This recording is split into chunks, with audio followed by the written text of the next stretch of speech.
presentasi guna memenuhi tugas mata kuliah filsafat ilmu. Yang pertama,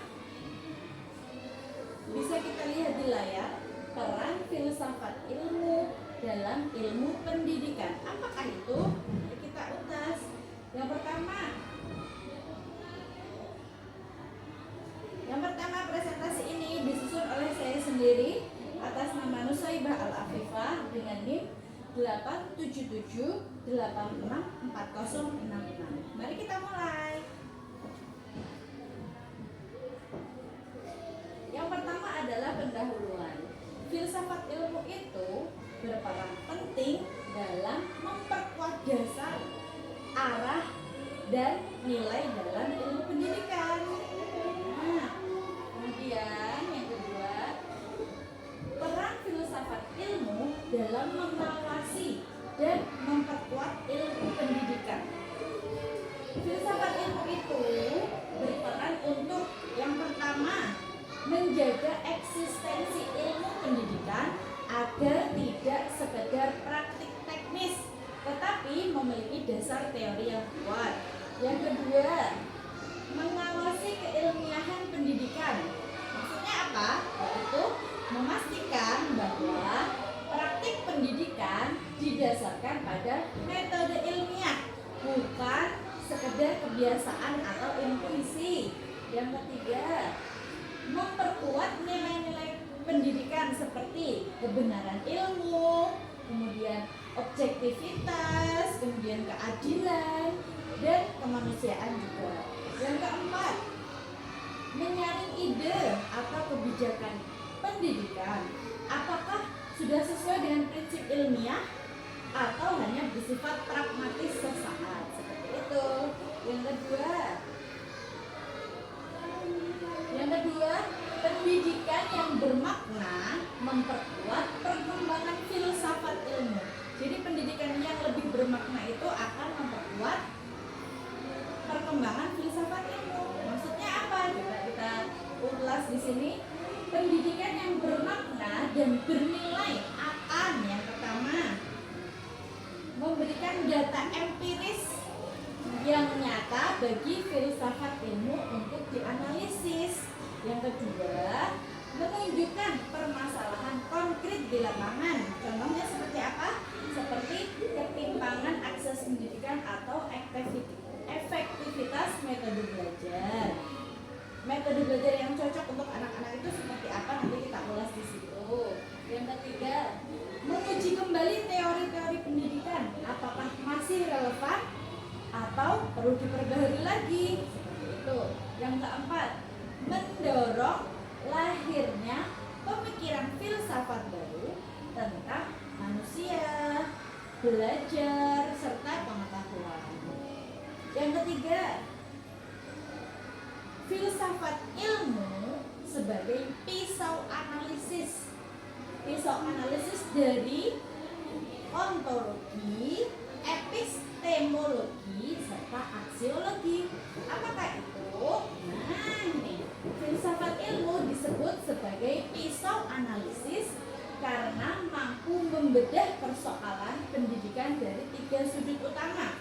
Yang pertama, ontologi. Maksudnya apa? Ontologi itu apa yang dikaji. Apa yang dikaji? Misalnya pertanyaan, apa hakikat pendidikan? Atau apa itu belajar? Atau apa itu siapa peserta didik? Contohnya, apakah anak dipandang sebagai objek didik atau subjek yang aktif? Seperti itu. Kemudian yang kedua, pisau analisis yang kedua yaitu epistemologi. Epistemologi itu apa? Bagaimana pengetahuan diperoleh. Nah, setelah dari epistemologi kita turunkan lagi menjawab pertanyaan bagaimana cara mengetahui bahwa suatu metode belajar itu benar. Nah, bagaimana cara kita mengetahui? Nah, misalnya nih, kita masukkan dalam contoh. Apakah metode pembelajaran berbasis proyek atau berbasis kurikulum merdeka lebih efektif dibandingkan ceramah? Nah, berdasarkan apa buktinya? Itu yang harus kita cari. Seperti itu. Yang ketiga, pisau analisis yang ketiga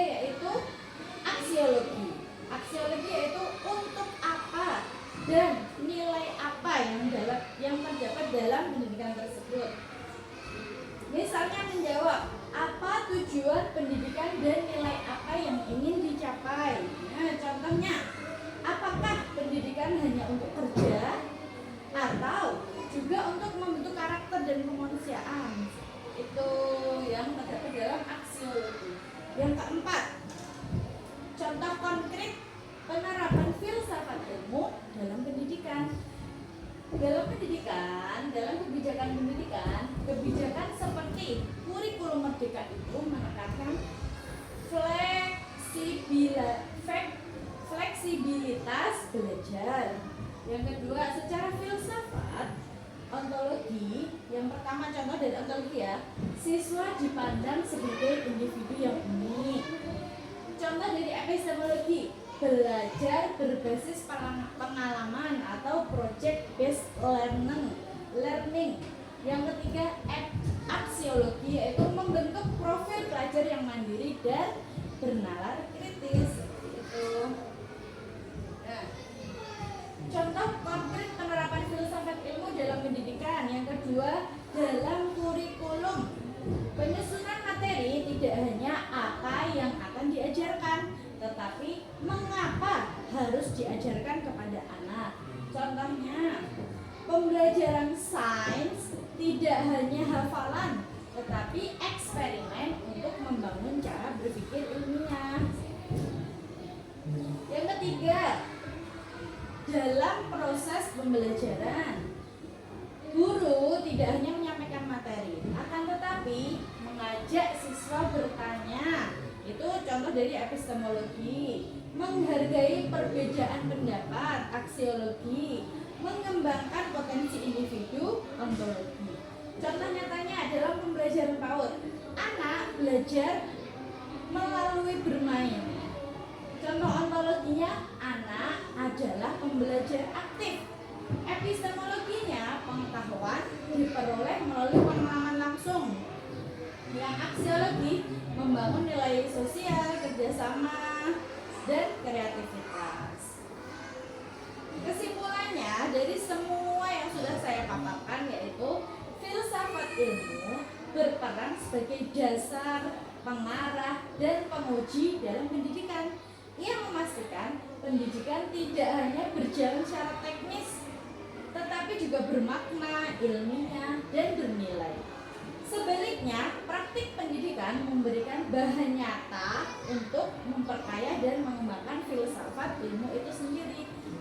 Filsafat ilmu dan ilmu pendidikan itu saling berkesinambungan, saling melengkapi, seperti itu.